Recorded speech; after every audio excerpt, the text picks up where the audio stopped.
Hello, Serge here from the Backyard Driving Range. Have the clipboard out, so we have a question, and today it comes from Kevin Wolf, and he starts off by saying, I have a question about how to keep from slicing the ball.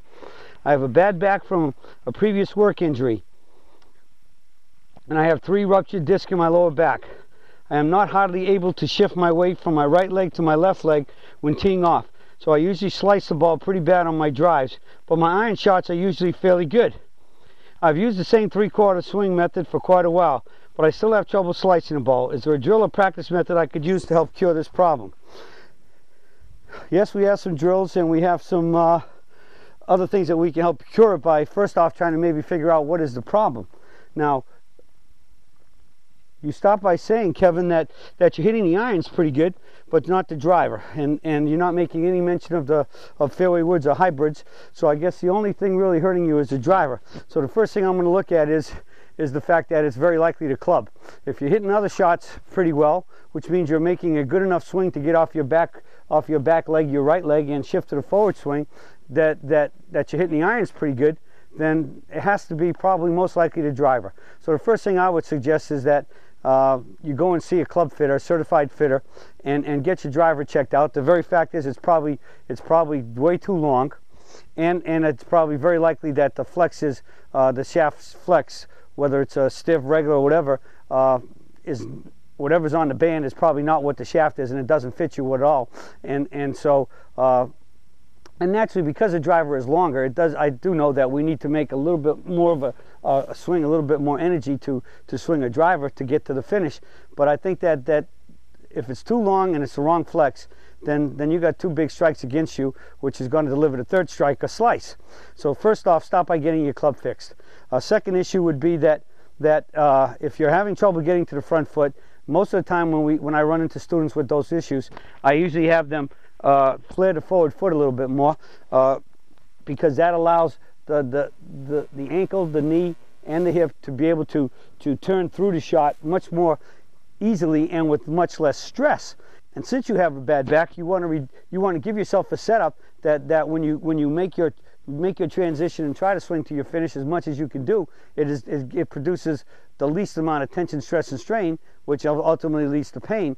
And so if you're feeling any of that stress and strain and possibly pain, the brain is probably doing its job and scaring you from going to the finish. So if you can make a swing through a setup change that's going to reduce all of those issues of stress, strain, pain, and then very likely you'll find yourself that you'll be able to go because of and get to that finish because of the fact that you can now do it, and you can do it without the levels of pain that you've been getting into and stress. So those in itself will help it happen.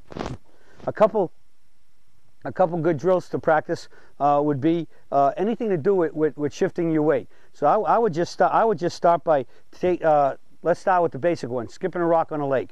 Just get into your setup and just make believe you're going to skip a rock on a lake, and just see how fast and how smooth and how much you can go through and get to your finish. If you can do it without the golf club and get there pretty good, then I think it's obvious that you have the range of motion to do it.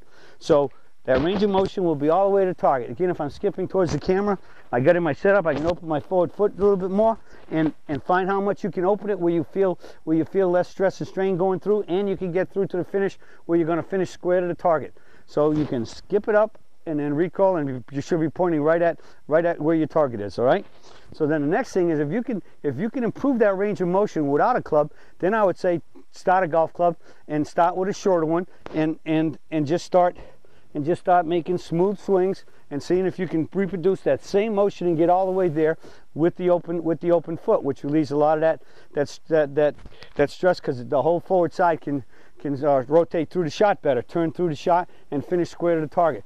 Then you can go, and then once you find it with kind of smooth, slow, maybe even lazy feeling swings, just to feel the motion and feel the finish where you want to go, and how much you're here in your backswing and how much you push off, then you start increasing the speed a little bit more and go with a little bit more motion, a little bit more force, to the point where maybe you could even hear the shaft swishing going through impact. So that way you're building yourself up. Then ultimately you go for the big stick. You get up and you get your driver out, and then you start swinging your driver with the same swing. Just swing it. Start a little bit slow. See how it's working. Because remember, this longer driver is going to give you more. It's going to have more force, more energy swinging, and so it's going to be trying to and applying more forces to your body than the shorter clubs. So you want to slowly work your way up, trying to make good swings, and then you eventually do what? See if you can get all the way there and hear the club swish. So I'd say work those up, but start off with the skipping the rocks to get the basic general motion, and work your way up to your driver and see if you can hit that driver. And if your driver is over, say, 43 to 44 inches and longer than that, I would suggest you start choking up to see if that doesn't give you any more control and ability to swing the club smoothly and naturally with control, so you can hit it more solid and straight. Because when you start doing that, you'll be hitting it straight, which is what you're looking for, and straight is farther. And when you start doing that and keeping it in play, you're going to shoot those lower scores. Well, that's it for the search for today, and I'll be talking to y'all again soon.